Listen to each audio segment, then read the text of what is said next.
Came across this article from McGill University in Canada today, and the full title is Mindful Meditation Often Fails the Scientific Test. And you can read the whole article if you're interested, but basically, the takeaway is um, mindful meditation is a practice in which it teaches you how to focus on the present moment and redirect your focus to the breath specifically. But the thing is, when studied in a randomized clinical test for a variety of issues like anxiety, depression, and stress, meditation ranks in okay, so let's say you're generally anxious, you do nothing and you're anxious. Meditation is slightly better than that, but doing something else like actively and not just sitting down and meditating is tests show that that's much better. And the third point is that though generally the meditation is safe, there are reports of complications like traumatic flashbacks and psychosis and such. Okay, so the contrary to what you might predict, I actually largely agree with this assessment. I spoke a little bit about this on Instagram today, but I wanted to kind of take a opportunity to talk about this a little more in depth. So, meditation, I think, is really valuable as an integration toolkit. So, mindful meditation in a vacuum, like by itself, I don't think it does anything.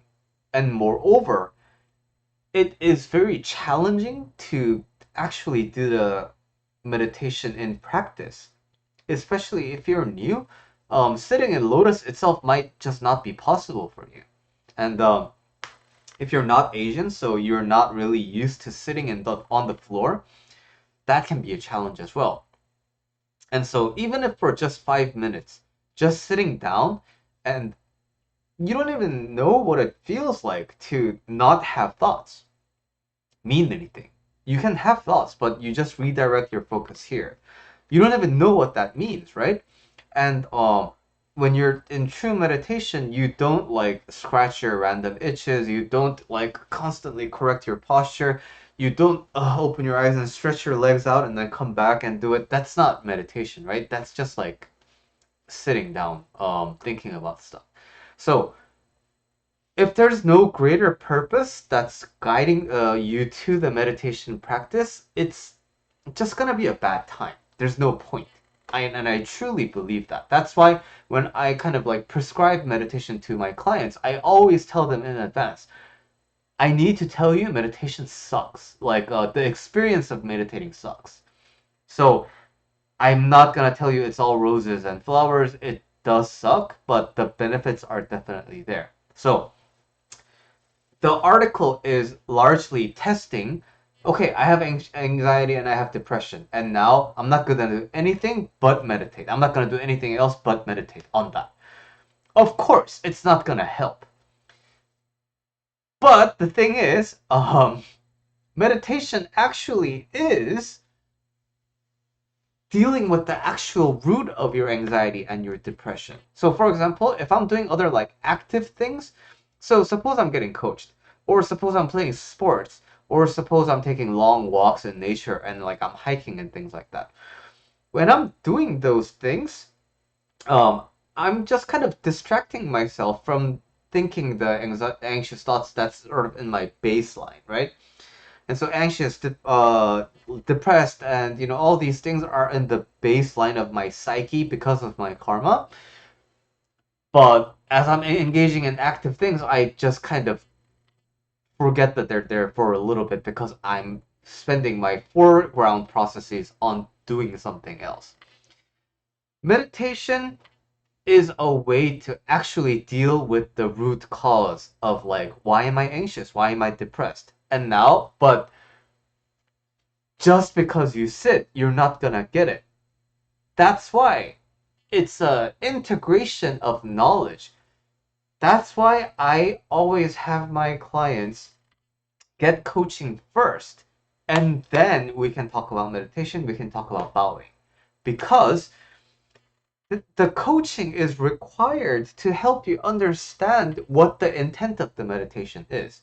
So, from how I approach coaching and how I approach meditation is from a largely Mahayana Buddhist philosophy oriented approach. So I'm not gonna take other people as example. I'm just gonna take myself for an example, right? And so I have a fear of cockroaches. Okay, so cockroaches. When I see one, I freak out, and it's really inconvenient because I used to have a restroom in my house that always had roaches in it. We tried everything. We tried sealing everything. We tried like all these different things. We spray it so they'd be dead, but they'd always be on the floor. And so that is giving me a not only a big inconvenience in my life, but it's a large source of anxiety for me whenever I have to open that restroom door or whenever I'm walking because I'm hyper conscious of cockroaches, right? So through coaching, I need to understand that this response is coming from an intelligent place. I'm not just trying to torture myself with anxiety, right? So I'm having this because something in my psyche is saying that cockroaches need to be avoided at any cost. It just has. Whenever you see a figure that even like remotely resembles a cockroach, it has to dominate everything else in your brain, and it has to be at the top center, and your body needs to react immediately, right? So that's the reason why I'm having this much of an intense reaction. But now the thing is, that reaction is there for a reason, so we need to understand what is the reason. And we have multiple approaches to do what to do with that reason, right? So one way is to respect that fear. One way is to respect the fact that I really cannot have roaches in my house. Why? Well, because that means I'm not doing a good job, and I'm providing a unsanitary environment for my wife and my dogs, and I'm failing as the man of the house. Okay, so now I'm getting to see why this is such a big important thing for me, right? It's not just about the it's not just some things about the bug, because flies are fine, mosquitoes are fine, mantises are fine, grasshoppers are fine, but roaches aren't, right? So I respect that, like, oh, okay, so it's actually this much triggering because I care about my home this much. And so I can foster a deeper level of understanding for myself. So that's one way of dealing with it. And the second way is to recognize that this response, there's nothing inherent about roaches that deserve this, right? So, like I said, flies are fine, mosquitoes are fine, but like, why roaches? In my head, I think roaches have this inherent quality of being disgusting and gross and undesirable, and they're creepy, and so on. Like the list goes on, right? But I have to understand these are all things that I imbue in the mental image that I have, mental representation I have about a cockroach. And what I think are cockroaches may not even be a cockroach. It may be a cicada, right? Because they're also big, right? It may be like another, just a big bug. Or I'm used to seeing the American roaches, but like, when I go to Korea, there's different types of cockroaches, right? And now the Korean cockroach may not really register, but the thing is, in my internal representation, I don't differentiate. So they're all supposed to be cockroaches, but like, they're not really there, right? Like, it's not really my mental image of a cockroach is not representative of the real, like, actual cockroaches. What if they mutate, right? Like, is it still considered cockroach? Like, and moreover, it's related to my perception, right? Like, roaches can be everywhere, but if I don't see it, I'm fine. So that's the sort of the more Buddhist way of noting that everything happens here. Nothing outside, nothing has like tangible thing qualities of like being disgusting. And so because I believe meditation is an integration of the Buddhist knowledge, next time I meditate, I'm focusing on my breath, right? But now, like, Of course, I'm a human being, so thoughts will rise up. But then I come back to my breath. Right now, it's comfortable. I just started. I have another thought, but I can come back. I have another thought, but I can come back. I have another thought, but then I can come back to breathing. Okay, good. And now, around the 20-minute mark, my legs start to get the circulation cut off, right? And now it feels like a little bit like, I want to move my legs, right? But then the pain is here, but I just noticed, I'm thinking that there's pain here. And then I come back. And then my ankles, my knees, my hips, my back, and then because the nostril opens and closes, I'm gonna feel a little congested, so my breathing will feel obstructed. And now, around the 30-minute mark, all these things, all these pain points are going to synergize with each other. And now my brain is just going to be on like a crazy red alert. It wants me to open my eyes. It wants me to blah blah blah. But then the thing is, um, I just notice that even these really urgent feelings, this like urgency of like, I feel like I'm literally gonna die if I don't open my eyes right now. All of that is just another. It's qualitatively, it's no different from like, this pen's blue.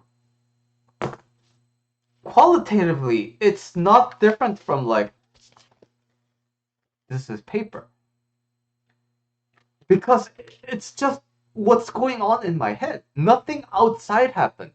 I've closed my eyes. Nothing visually is happening. Some noises may be happening, but they're not like in my body, right? So through repetition, through repeated experience of being with my body and just sitting with it until all these crazy amount of thoughts like start racing in my mind, I can see that, like all of this is legit in here. There's a difference between knowing that, yeah, like all the, everything that happens in my life is like, dependent on me. There's a difference in knowing that and actually feeling it and actually coming to the awakening and realization of like, holy crap, it's all here. And that, from that point, you can start making active changes to your life because your anxiety stops defining you. It's just something that I feel. It's just something that I think is happening. Again, it's not qualitatively different from like, this is paper. That's a thought I have, right? It's not different from like, this is a credit card. It's not different from like, this is a pen. I know I'm greatly exaggerating, but this kind of inner confidence about your will is what is harnessed by meditation, especially when it is integrated with the knowledge you get from coaching sessions and, like your lessons about Buddhist philosophy. And so, I actually recommend meditation paired with the active thing, right? So, doing something is better than meditation, right? And so I offer you, why not do both? Because, and so in my case, every morning I do the 108 bows, right? And so 108 bows, while it only takes like 20 something minutes, it's pretty hard to do every day consistently. And it's basically like a deep squat 108 times consecutively, right? So when you're when you're moving, all you do want to do is stop. But then once you sit down to meditate, all you want to do is move. You get to observe the fickleness of your mind, and you get to observe the such a volatile nature of your mind and how it really like the things that your mind thinks are urgent, the things that your mind thinks need your forefront of attention, the things that your body thinks that you need to do, they're all just really volatile things. And you learn to differentiate between the things that you're gonna do versus the things that your body thinks it needs to do and your mind thinks it needs to do. And when you learn how to deal with that voice of, you should do this, Billy. You should move right now. Oh, you should eat this. Oh, when you learn how to let those thoughts exist but not give into them and live the way you want to, that is really going to be a turning point for your life as long as you continue practicing it.